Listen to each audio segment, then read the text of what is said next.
Hello दोस्तों, नमस्कार। आपके अपने चैनल वी पाठशाला पर मैं आप सभी प्रशिक्षुओं का स्वागत करती हूं। यूपी डीएलएड 2023 फर्स्ट सेमेस्टर के प्रशिक्षुओं के लिए क्लासेस प्रोवाइड की जा रही हैं, नोट्स बनवाए जा रहे हैं।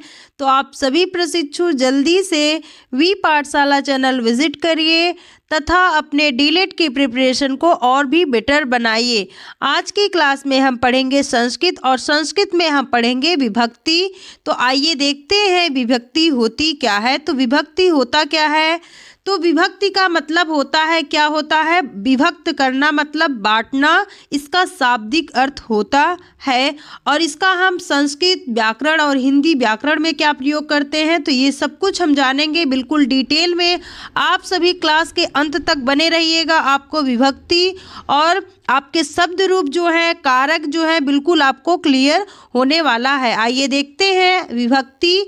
तो विभक्ति का शाब्दिक अर्थ है विभक्त होने की क्रिया, है ना। विभक्त मतलब अलग होने की क्रिया, बंटने की क्रिया, है ना। तो विभक्त होने की क्रिया या भाव या फिर विभाग या बांट या फिर बंटवारा। तो विभक्त का मतलब होता है बांटना, इसका शाब्दिक अर्थ होता है। अब इसका व्याकरण में क्या अर्थ है, आइए देखते हैं कि इसका व्याकरण में क्या प्रयोग किया जाता है। तो व्याकरण में शब्द, आपके शब्द जैसे हैं संज्ञा, सर्वनाम। तो संज्ञा और सर्वनाम मैं बिल्कुल आपको डिटेल में पढ़ाई हूँ। आप पिछली क्लास को जा कर के देखिए। अगर जो प्रशिक्षु आज की क्लास देख रहे हैं तो पिछली क्लास पहले देख करके आए, तभी ये क्लास उन्हें समझ में आएगी कि संज्ञा क्या है, सर्वनाम क्या है। तो देखते हैं व्याकरण में शब्द जो होते हैं कौन कौन से, संज्ञा, सर्वनाम तथा विशेषण। तो विशेषण क्या होता है? संज्ञा या सर्वनाम की विशेषता, उनकी क्वालिटी बताने वाले शब्दों को हम क्या कहते हैं? विशेषण कहते हैं। तो व्याकरण में शब्द जो है संज्ञा, सर्वनाम तथा विशेषण के आगे लगा हुआ वह प्रत्यय या चिन्ह, तो इनमें जो प्रत्यय लगता है या फिर कोई चिन्ह लगता है, उन्हीं को हम क्या कहते हैं? विभक्त कहते हैं, विभक्ति कहते हैं। तो व्याकरण में जो संज्ञा है, सर्वनाम तथा विशेषण के आगे लगा हुआ प्रत्यय, क्या लगा हुआ प्रत्यय या फिर चिन्ह, उन्हें क्या कहते हैं? विभक्ति कहा जाता है। जिससे पता लगता है कि उस शब्द का क्रियापद से क्या संबंध है। तो देखिए, जैसे आपका हुआ, यहाँ पर लिखते हैं हम रामः, यहाँ पर लिखेंगे रामः। तो देखेंगे रामः, और यहाँ पर देखिए राम, वैसे तो आपका सिंपल शब्द होता है राम, है ना। फिर राम का शब्द रूप है रामः, रामौ। तो देखिए यहाँ पर, देखिए यहाँ पर जो है पीछे इनके प्रत्यय जुड़ता है। अब प्रत्यय जुड़ने से क्या मतलब हुआ कि ये रामः जो है ये एक वचन का है, मतलब एक राम की बात की जा रही है। अब इसमें है रामौ, रामौ मतलब द्विवचन, दो राम की बात की जा रही है। तो देखिए यहाँ पर इनका अर्थ बदल जाता है। इनके क्रियापद, जैसे क्रिया अगर कहेंगे कि दो राम जा रहे हैं, है ना, तो यहाँ पर रामों का प्रयोग करेंगे। दो राम जा रहे हैं, तो उनकी क्रिया से उन्हें जोड़ा जाता है कि उनकी क्रिया क्या है, कर्म क्या है, उसी के आधार पर आपके जो है विभक्ति का प्रयोग किया जाता है। इसे आगे आपको बिल्कुल डिटेल में समझ में आएगा, अभी तो आप सिर्फ परिभाषा ही देख रहे हैं। तो विभक्ति का जो चिन्ह होता है, प्रत्यय, जो प्रत्यय लगा होता है, संज्ञा, सर्वनाम, विशेषण में जो प्रत्यय लगा होता है, उन्हीं को हम क्या कहते हैं? विभक्ति कहते हैं आपके व्याकरण में। और वैसे आपके विभक्ति का अर्थ होता है बांटना या बंटवारा करना, या फिर किसी भाग मतलब उसे विभक्त करना होता है, भागों में बांटना होता है। तो फिर से एक बार देखते हैं, व्याकरण में शब्द संज्ञा, सर्वनाम तथा विशेषण के आगे लगा हुआ प्रत्यय या चिन्ह विभक्ति कहलाता है। अगर आपके एग्जाम में अब आ जाए तो आप लिख सकते हैं कि व्याकरण किसे कहते, विभक्ति किसे कहते, कि विभक्ति होता क्या है, विभक्ति से आप समझते क्या हैं। तो आप लिखेंगे क्या कि व्याकरण में शब्द वे शब्द जैसे संज्ञा, सर्वनाम तथा विशेषण के आगे लगा हुआ प्रत्यय या फिर चिन्ह विभक्ति कहलाता है, जिससे पता लगता है कि उस शब्द का क्रिया किससे क्या संबंध है, क्रिया, उसकी जो क्रिया है। जैसे अभी हम लिखेंगे कि राम जा रहा है, तो यहाँ पर देखिए जा रहा है, तो यहाँ पर उसकी क्रिया हो रही जा रहा है ना, जा रहा है। तो इससे पता चलता है कि जा रहा है का मतलब है कोई एक ही व्यक्ति जा रहा है ना, राम एक ही व्यक्ति है। अभी हम यही लिख देंगे रामः, रामः का मतलब हो जाएगा दो राम। अब क्या कहेंगे कि दो राम जा रहे हैं, क्या हो जाएगा, जा रहे हैं। तो अब यहाँ पर देखिए जा रहे हैं, तो इसकी क्रिया जो है, क्रिया में कुछ तो कुछ परिवर्तन हुआ। जब क्रिया में परिवर्तन होगा तो उसकी संज्ञा या फिर सर्वनाम में भी तो परिवर्तन होगा। तो अब संज्ञा में क्या परिवर्तन हुआ, यहाँ पर लिख देंगे रामो, रामो मतलब दो राम जा रहे हैं, यहाँ पर बहुवचन दर्शा रहा है। तो देखिए क्रिया में जो है उनके क्रियापद से उनके संबंध को जोड़ने के लिए संज्ञा, सर्वनाम तथा विशेषण में विभक्ति चिन्ह का प्रयोग किया जाता है।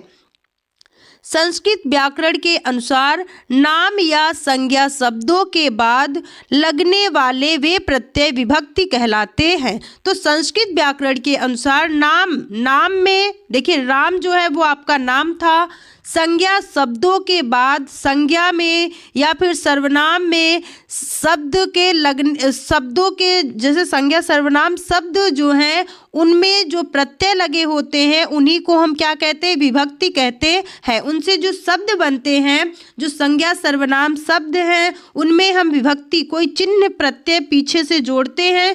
प्रत्यय जुड़ने के बाद वे जो शब्द बनते हैं उन्हें हम विभक्ति कहते हैं। जो राम या संज्ञा शब्दों को पद वाक्य प्रयोगार्थ बनाते हैं, जो संज्ञा को क्या प्रयोगार्थ बनाते हैं, मतलब उसका प्रयोग किया जाता है, प्रयोग के अनुरूप उसे बनाते हैं विभक्ति लगा करके, उसे विभक्ति मतलब उसमें कोई चिन्ह जोड़ करके, विभक्ति जोड़ करके उस संज्ञा या सर्वनाम को प्रयोग की जैसे उन्हें प्रयोग करना है उस प्रयोग के अनुरूप उसे बनाते हैं। और कारक के द्वारा क्रिया के साथ संबंध सूचित करते हैं। तो क्रिया में अभी आपको बिल्कुल डिटेल में बता रही हूँ कि क्रिया के कारक के द्वारा क्रिया के साथ संबंध सूचित करते हैं। जैसे आपका प्रथमा, द्वितीया, तृतीया आदि विभक्तियां हैं जिनमें एक वचन सिंगुलर, द्वितीय वचन बहुवचन, तीन वचन, बहुवचन में तीन होते हैं या फिर तीन से अधिक होंगे तो उन्हें बहुवचन कहते हैं। आइए देखते हैं, पाणिनि व्याकरण में इन्हें सुप आदि 27 विभक्ति के रूप में गिनाया गया है। तो पाणिनि ने जो व्याकरण लिखा है उसमें 27 विभक्तियों के रूप में गिनाया गया है। संस्कृत व्याकरण में जिसे विभक्ति कहते हैं, संस्कृत व्याकरण में इसे क्या कहते हैं, विभक्ति कहते हैं, वह वास्तव में शब्द का रूपांतरित अंग होता है। अब देखिए यहाँ पर जैसे दिया है राम, तो राम में एड़ जोड़ा हुआ है ना, देखिए यहाँ पर एड़, तो रामेण हुआ, क्या हुआ, रामेण या फिर रामायण। जब आप शब्द रूप पढ़ेंगे तब आपको बिल्कुल क्लियर होगा। आपको मैं फिर से बता दूं कि विभक्ति क्या होती है। तो जो भी आपकी संज्ञा है, सर्वनाम है, विशेषण है, सर्वनाम है, विशेषण है, तो उनमें जो प्रत्यय लगे होते हैं, और प्रत्यय क्यों लगाए जाते हैं कि संज्ञा सर्वनाम का हम क्रिया के अनुसार उसका उपयोग कर सकें। उस संज्ञा या सर्वनाम का क्रिया के अनुसार उपयोग करने के लिए हम संज्ञा या सर्वनाम में जो प्रत्यय जोड़ते हैं, जो चिन्ह जोड़ते हैं, उसी को हम क्या कहते हैं, विभक्ति कहते हैं। फिर से एक बार बताऊं, जो संज्ञा सर्वनाम है उन्हें क्रिया के साथ जोड़ने के लिए, क्रिया के अनुरूप मतलब क्रिया के साथ उनका सही संबंध स्थापित करने के लिए, क्रिया के अनुरूप उन्हें बनाने के लिए संज्ञा सर्वनाम शब्दों में जो प्रत्यय जोड़ा जाता है, जो चिन्ह जुड़े जाते हैं, उन्हें हम क्या कहते हैं, विभक्ति कहते हैं। आइए देखते हैं इनके चिन्ह क्या हैं। विभक्ति के प्रकार, सबसे पहले हम देख ले विभक्ति के प्रकार। आपके एग्जाम में पूछा जाता है कि विभक्ति के कितने प्रकार हैं या कितने भेद हैं। तो विभक्तियां सामान्य रूप से दो प्रकार की होती हैं। एक होता है आपका कारक विभक्ति और दूसरा है आपका उपपद विभक्ति।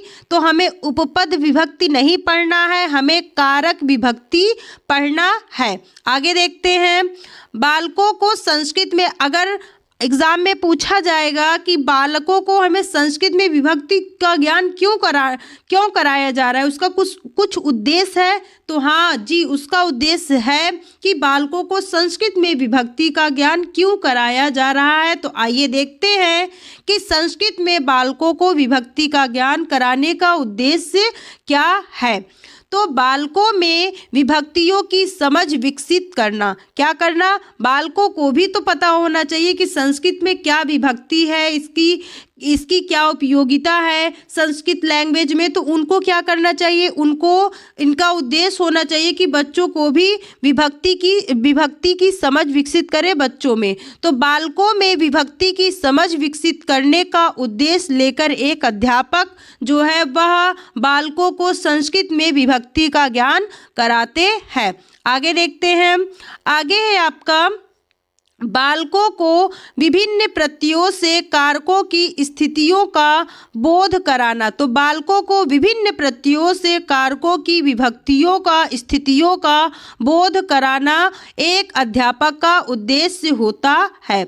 नेक्स्ट है बालकों में कारक चिन्हों के आधार पर संस्कृत शब्द निर्माण का ज्ञान कराना। तो बालक में जो कारक है चिन्ह, कारक चिन्हों के आधार पर संस्कृत शब्द का निर्माण का ज्ञान कराना। आगे है बालकों में संस्कृत शब्द रूपों का ज्ञान कराना। शब्द रूप मैं आपको आगे पढ़ाऊंगी। शब्द रूप आपके लिए बहुत ही ज़्यादा इम्पोर्टेंट है। जब आपके लिए इम्पोर्टेंट है तो बच्चों के लिए भी इम्पोर्टेंट है। क्यों? क्योंकि आपके लिए इम्पोर्टेंट है, आपको जानना है। जब आप जानेंगे, आप टीचर बनेंगे तो बच्चों को भी आप शब्द रूप पढ़ाएंगे। चलिए आगे देखते हैं। नेक्स्ट है बालकों में संज्ञा शब्दों के विभिन्न रूपों का ज्ञान कराना। तो बालकों में जो संज्ञा शब्द है उनके सभी रूप, जो आपके पुल्लिंग अकारांत होंगे, इकारांत होंगे, अजंत, हलंत, स्त्रीलिंग, नपुंसकलिंग, सभी शब्द रूपों का ज्ञान कराने का उद्देश्य लेकर एक अध्यापक जो है वह अपने स्टूडेंट को विभक्ति का ज्ञान कराता है। आगे है संस्कृत अनुवाद के लिए छात्रों को विभक्तियों का ज्ञान कराना, संस्कृत में वचन का वाक्य बोध कराना। तो मैं भी आपको इसीलिए विभक्ति बता रही हूँ क्योंकि मैं विभक्ति जब आपको पढ़ाऊंगी, संज्ञा, सर्वनाम, फिर कारक, उसके बाद जब आपका नेक्स्ट आएगा कि ट्रांसलेट करना रहेगा, अनुवाद करना रहेगा कि हिंदी से संस्कृत में या संस्कृत से हिंदी में। तो जब आपको विभक्तियाँ, कारक, संज्ञा, सर्वनाम इन सभी का ज्ञान रहेगा तभी आप संस्कृत में अनुवाद कर पाएंगे। तो एक अध्यापक का उद्देश्य है कि वह अपने स्टूडेंट को विभक्तियों का ज्ञान कराए, जिससे क्या होगा कि वह संस्कृत में वाक्यों का अनुवाद कर पाएँ। तो ये थे आपके उद्देश्य बच्चों को विभक्तियों के ज्ञान कराने के। चलिए आगे देखते हैं। आगे है आपका विभक्ति, कारक और इनके चिन्ह क्या होते हैं। तो यहाँ देखते हैं विभक्ति आपका, कारक और चिन्ह। तो विभक्ति है आपकी प्रथमा, द्वितीया, तृतीया, चतुर्थी, पंचमी, षष्ठी, सप्तमी, है ना। और कारक है आपका कर्ता, चिन्ह इसका क्या होता है, ने। दूसरा है कर्म, कर्म को करण मतलब से द्वारा इसका चिन्ह है। संप्रदान के लिए अपादान से अलगाव, ये है आपका अपादान से अलगाव, ये षष्ठी पंचमी है। और षष्ठी है आपका संबंध, संबंध का होगा का, के, की, रा, रे, री, है ना। और आगे देखते हैं, आगे है आपका, आगे है षष्ठी है आपका संबंध। तो यहाँ पर देखिए, यहाँ पर इतना है, थोड़ा टाइपिंग में मिस्टेक हुआ है तो आप यहाँ पर इतना समझिएगा कि आपका इतना है, ठीक है। षष्ठी जो होता है आप लिख लीजिए, नोट कर लीजिए। षष्ठी मतलब संबंध, संबंध का है क्या, किससे क्या क्या संबंध, तो का, के, की, री, रा, रे मतलब रे, रा, री और ना, नी, ने। तो ये आपका षष्ठी है संबंध। फिर है आपका सप्तमी। तो सप्तमी में होता है अधिकरण और अधिकरण है आपका में पर, क्या है, में पर। संबोधन, संबोधन है हे, अरे, अजी, क्या है, हे, अरे, अजी। तो देखिए यहाँ पर है आपका षष्ठी, षष्ठी है संबंध का, के, की, रा, रे, री, ना, ने, नी, है ना। और सप्तमी है में पर, क्या है, में पर। और संबोधन है आपका हे, अरे, अजी। जब आप संबोधित करते हे, अरे, अजी ऐसे बोलते हैं ना, तो ये है आपका संबोधन। उम्मीद करती हूँ आपको समझ में आया होगा। फिर से एक बार देखते हैं आपका। ऐसे आप पढ़ेंगे, प्रथमा कर्ता ने कर्म को करण से संप्रदान के लिए अपादान से अलगाव संबंध का के की रारेरी नानेनी अधिकरण में पर संबोधन हे, अरे, अजी, है ना।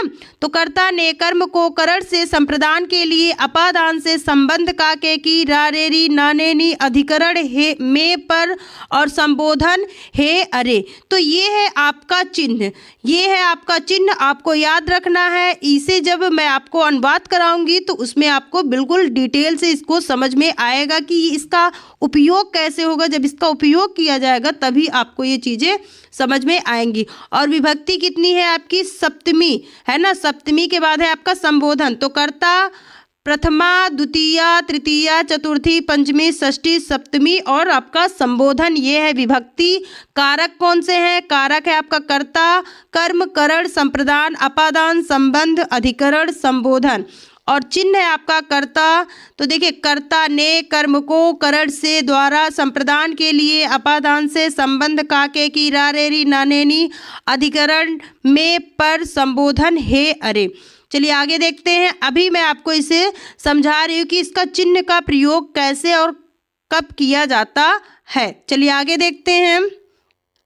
आगे है आपका कारक। तो पहले कारक देखेंगे, फिर हम इसे समझेंगे कि कारक चिन्हों का प्रयोग कैसे कहाँ पर होता है। तो देखते हैं कारक। कारक किसे कहते हैं? मान लेते हैं आपके एग्जाम में पूछ लेता है कि कारक किसे कहते हैं, तो आप लिखेंगे कि क्रिया को करने वाला। किसे? क्रिया को करने वाला क्या है? कारक है। क्रिया को करने वाला कारक है। या फिर दूसरी डेफिनेशन, क्रिया का जो जनक होता है, मतलब क्रिया का जहाँ से जन्म होता है वही क्या होता है? वही कारक कहलाता है। आगे है नेक्स्ट डेफिनेशन आपकी। अगली 3 डेफिनेशन मैं आपकी ली हूँ कारक की। क्रिया के साथ जिसका सीधा संबंध होता है उसे क्या कहते हैं? कारक कहते हैं। तो क्रिया के साथ जिसका सीधा संबंध होता है उसे कारक कहते हैं। तो आइए देखते हैं, समझाते हैं आपको। उम्मीद करती हूँ आपको समझ में भी आएगा। तो जैसे है आपका, वन से आकर राम ने सीता के लिए लंका में रावण को बाण से मारा था। तो वन से आकर राम ने, वन से कहाँ से आए थे? वन से आए थे राम सीता के लिए। किसके लिए? सीता के लिए लंका में रावण को बाण से मारा था। अब देखिए वहाँ पर आपका क्या था? कर्ता ने। तो देखिए यहाँ पर कर्ता ने, यहाँ पर आपका एक चिन्ह मिला है ना। आप सिर्फ चिन्ह देखिए। कर्ता ने कर्म को, यहाँ पर क्या है? कर्म को, ठीक है। कर्ता ने कर्म को करण से संप्रदान के लिए, यहाँ पर देखिए आपका के लिए अपादान में, कर्ता ने कर्म को करण से संप्रदान के लिए अपादान से, है ना, अपादान से अधिकरण। आपका अधिकरण क्या था? में या पर, तो यहाँ पर है अधिकरण, है ना। इतना आपको समझ में आया? आपके सभी चिन्ह मिले हैं। देखिए 1 2 3 4 5 6 आपके कितने कारक हैं? 6। आगे मैं बताऊंगी कि कारक कितने आपके? 6। तो यहाँ पर कारक चिन्ह आपके 6 मिल गए, है ना। 6 मिले हैं। 6 कैसे हैं? आप अभी कहेंगे मैम आपने अभी पहले बताया कि कारक वहाँ पर 7 थे कि 8 थे, लेकिन अभी आपका कैसे 6 हो गया? तो अभी उसको मैं बता रही हूँ। बस आप बिल्कुल ध्यान से देखिए कि इस पूरे वाक्य में ही आपका पूरा मैंने कारक का चिन्ह ले लिया है। वन से आकर राम ने सीता के लिए लंका में रावण को बाण से मारा। अब देखिए वहाँ पर आपका क्या चिन्ह था? कर्ता ने कर्म को करण से संप्रदान के लिए अपादान से अलगाव था, है ना, अपादान से अलगाव अधिकरण में पर, तो अधिकरण में था या फिर पर था। तो आपका देखिए छो आपका कारक एक ही वाक्य में इसमें ले लिए हैं। अब देखिए इसको डिटेल से समझते हैं कि क्या क्या है। तो देखिए इस वाक्य में मारना क्या है, क्रिया क्या है, मारना क्रिया है। कोई भी कार्य जब हम करते हैं, जैसे खाते हैं पीते हैं, आपने पढ़ा होगा वर्ब क्या होती है, क्रिया, तो वही है आपकी, है ना। क्रिया मतलब कुछ भी जो करते हैं उसे क्या कहते हैं, क्रिया कहते हैं। तो इस वाक्य में मारना क्या है, क्रिया है। जैसे खाना पीना सोना रोना जागना हंसना, है ना, तो सभी क्रियाएं हैं। वैसे मारना पीटना ये भी आपकी एक क्रिया है। तो किसने मारा, इस वाक्य में मारना क्रिया को संपादित करने वाला, मतलब किसने मारा, है ना। तो किसने मारा मतलब मारने की क्रिया किसने संपादित की है। तो हम जैसे जब आप पढ़ते होंगे इंग्लिश में, जब आप शुरू में पढ़ रहे थे, ट्रांसलेट कर रहे होंगे, तो ऐसे उसमें कर्ता ढूंढते थे ना, सब्जेक्ट, आपका इंग्लिश में उसे कहते हैं सब्जेक्ट। तो उसमें पूछते थे कि किसने किया, है ना, किसने कार्य को किया, करने वाला कौन है, तो आप कहते थे कर्ता। इसमें कर्ता किसने किया मतलब किसने ये क्रिया की, तो उसमें से सब्जेक्ट निकल के आता था राम ने। किसने मारा है, मारने वाली क्रिया किसने की है, राम ने, है ना। तो वहाँ पर आपका क्या था, कर्ता। आप याद करिए जब आपका कारक था तो वहाँ पे क्या था, कर्ता, और फिर चिन्ह क्या था, कर्ता ने, है ना। तो आप पूछिए किसने कार्य किया, तो कर्ता ने कार्य किया। तो कर्ता इसमें किसने कौन है, राम है। मारने की क्रिया किसने संपादित की, राम ने, तो राम है। तो मारने की क्रिया किसने संपादित की है, राम ने। तो वहाँ पर देखिए आपका लगा है ना कि कर्ता राम। तो यहाँ पर देखिए अतः राम जो है वह क्या है, कर्ता कारक है। क्या है, कर्ता कारक है। कैसे, क्योंकि हम ने से पहचान रहे हैं। देखिए यहाँ पर जो है आपका ने से हम पहचान रहे हैं कि राम ने, देखिए यहाँ पर है राम ने क्या किए हैं, राम ने सीता के लिए रावण को बाण से मारा। तो मारने की क्रिया किसने की है, राम ने की है। तो वहाँ पर देखिए आपका यहाँ पर था कर्ता, और कर्ता की पहचान, कर्ता का जो चिन्ह था वह कारक का चिन्ह क्या था, ने था ना। तो कर्ता ने, जहाँ पर आपका ने रहेगा इसका मतलब है कि वह कौन सा कारक है, कर्ता कारक है। तो कर्ता ने मतलब मारने की क्रिया आपकी कर्ता राम है, तो ने क्या है, उसका चिन्ह है, कारक का आपके विभक्ति का चिन्ह है। तो इसे हम कहेंगे राम कर्ता कारक है। यहाँ पर हम ने से पहचाने कि राम कौन सा कारक है, राम कर्ता कारक है। चलिए आगे देखते हैं। आगे है आपका दूसरे वाक्य, उसी वाक्य में दूसरा। देखिए आपको एक कारक चिन्ह पता हो गया, राम ने, कर्ता ने, है ना। तो आप याद रखिएगा, जब भी आप कर्ता याद करिए तो उसके आगे ने याद करिए। कर्ता ने, कोई भी कार्य कौन करता है, कर्ता ने, मतलब कर्ता के द्वारा ही तो किया जाता है, तो कर्ता ने, ठीक है। दूसरा देखते हैं, कर्ता के बाद आप जब ट्रांसलेट करते थे इंग्लिश में तो क्या करते थे, पहले सब्जेक्ट, फिर क्या करते थे, वर्ब। सबसे पहले सब्जेक्ट के बाद आपका वर्ब आता था ना, तो सब्जेक्ट के बाद अब कर्ता, फिर क्रिया। अब देखिए क्रिया क्या है, क्रिया कौन सी है इस वाक्य में, क्रिया का प्रभाव जिस पर पड़ता है वह कर्म है, ठीक है। क्रिया का प्रभाव जिस पर पड़ता है, देखिए क्रिया का प्रभाव किस पर पड़ रहा है, राम ने कौन सी क्रिया किया है, मारने की क्रिया किया है। तो किसे मारने की क्रिया किया है, रावण को मारने की क्रिया किया है। तो मारने की जो क्रिया है, जो उसका प्रभाव है किस पे पड़ा है, रावण ही तो मरा है ना। तो मारने की जब राम ने क्रिया किया तो उसका प्रभाव जब मारा तो किसे मारा, रावण को मारा, तो मरने का प्रभाव रावण पर पड़ा है। तो यहाँ पर क्रिया का प्रभाव जिस पर पड़ता है वह कर्म है। क्रिया का प्रभाव जिस पर पड़ता है वह क्या होता है, आपका ऑब्जेक्ट होता है या कर्म होता है। तो यहाँ पर कर्म कौन होगा, कर्ता तो आपका राम हुआ, कर्म क्या होगा, तो आइए देखते हैं। मारना क्रिया का प्रभाव रावण पर पड़ता है। तो मारना क्रिया का प्रभाव किस पे पड़ा है, रावण पर पड़ता है। अतः रावण आपका क्या है, कर्म है। ठीक है, पहले क्रिया फिर आपका क्या हुआ, कर्म, है ना। सॉरी, पहले कर्ता फिर आपका कर्म। तो कर्ता कौन था, राम ने। कर्म किसने, कर्म कौन है, रावण, है ना। अब यहाँ पर देखिए, आपको मैं बताई थी वहाँ पर कर्ता ने कर्म को, तो यहाँ पर था कर्ता ने। कर्ता कौन था आपका, कर्ता था राम, और ने क्या है आपका, कारक चिन्ह, है ना, कारक चिन्ह। तो कर्ता ने, इसका मतलब राम ने रावण को, तो यहाँ पर किसका मतलब मारने की क्रिया किस पे पड़ी है, रावण पर।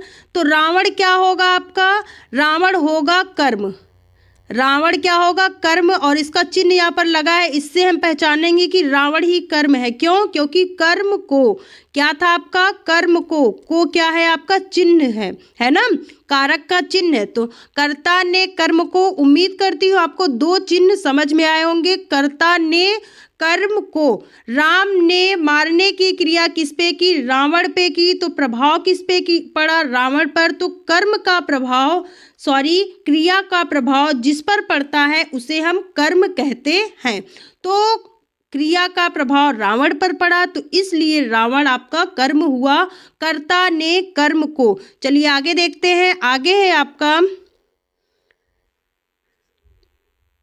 क्रिया के संपन्न करने में अत्यधिक सहायक कारण कहलाता है।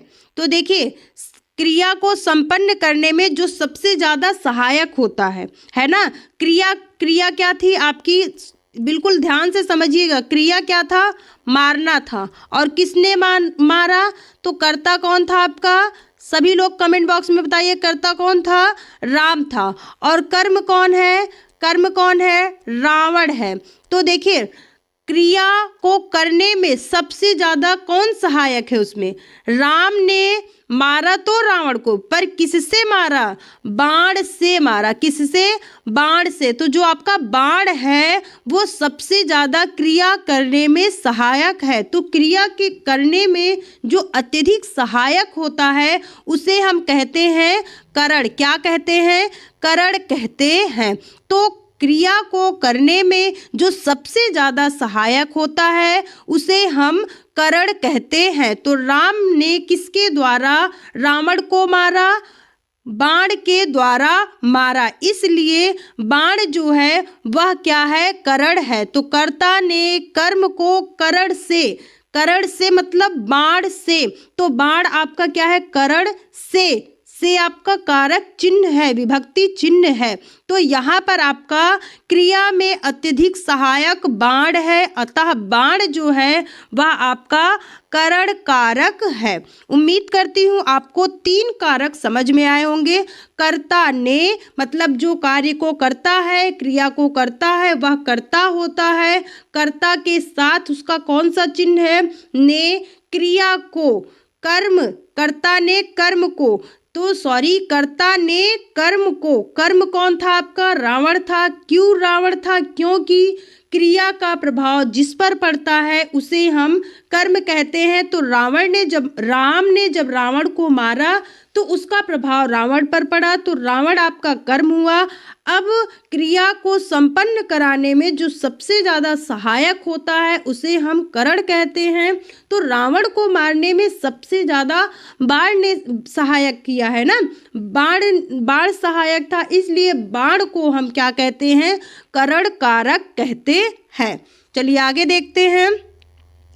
अगला है आपका, सीता के लिए रावण मारा गया। तो किसके लिए रावण मारा गया, सीता के लिए। तो कर्ता, देखिए कर्ता ने कर्म को करण से, ठीक है, करण से। अब आपका है संप्रदान के लिए, तो किसके लिए, किसके लिए रावण मरा, किसके लिए ये सारी क्रिया हुई, किसके कारण ये रामायण हुआ, ठीक है। तो आपका युद्ध हुआ, रामायण का जो युद्ध हुआ किसके कारण हुआ, सीता के लिए। रावण क्या था, रावण सीता की वजह से मारा गया। तो रावण जो है मारा गया किसके लिए, सीता के लिए।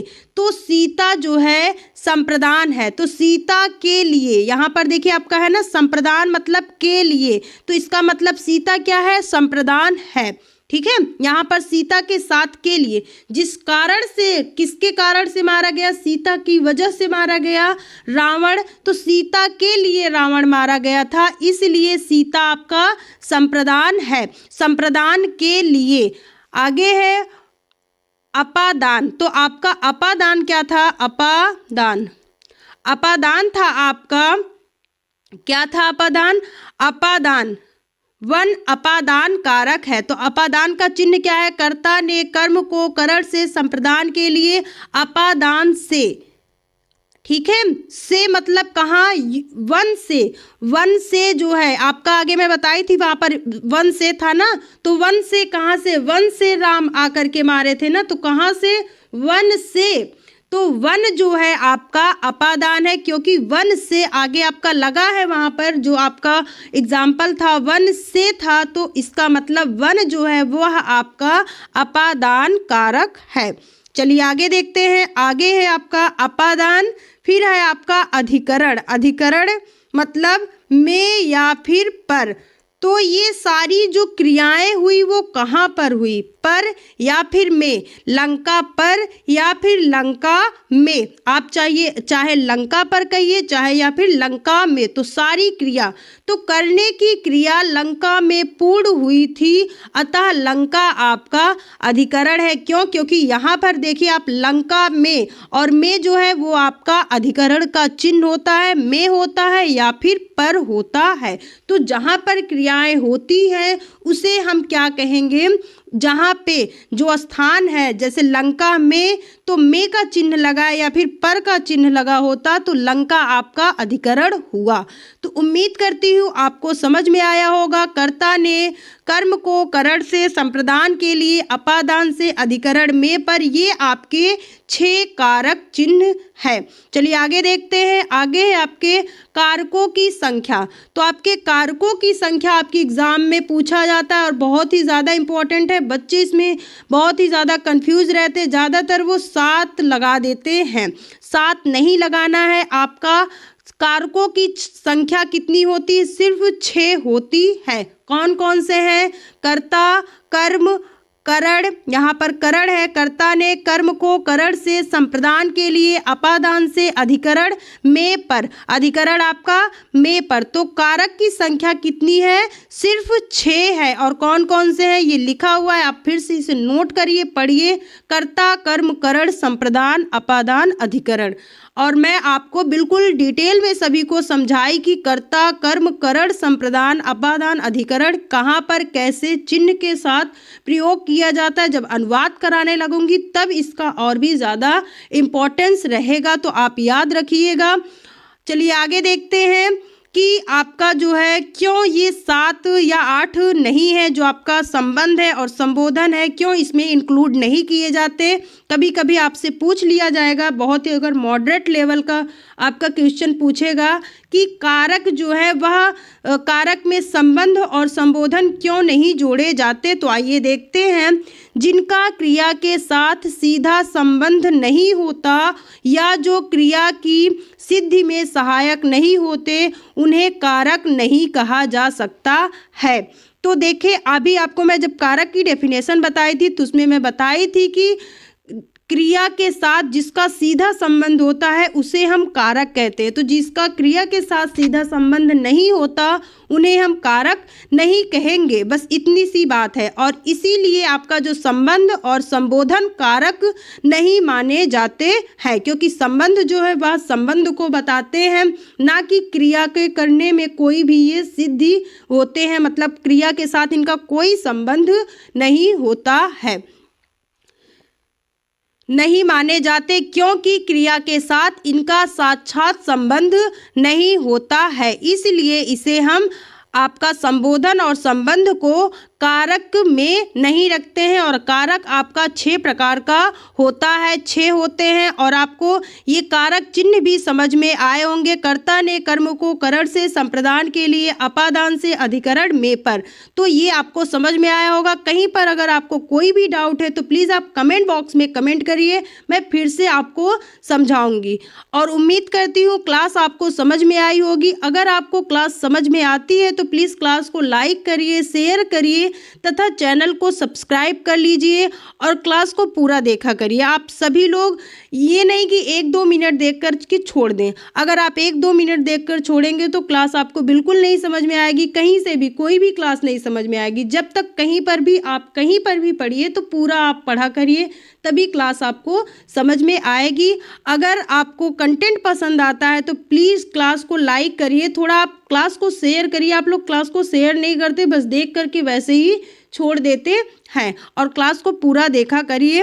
तो क्लास से जुड़ने के लिए और चैनल से जुड़ने के लिए सभी प्रशिक्षुओं को धन्यवाद। नेक्स्ट क्लास में हम आपके विभक्ति, आपके जो शब्द रूप हैं उन्हें डिस्कस करेंगे।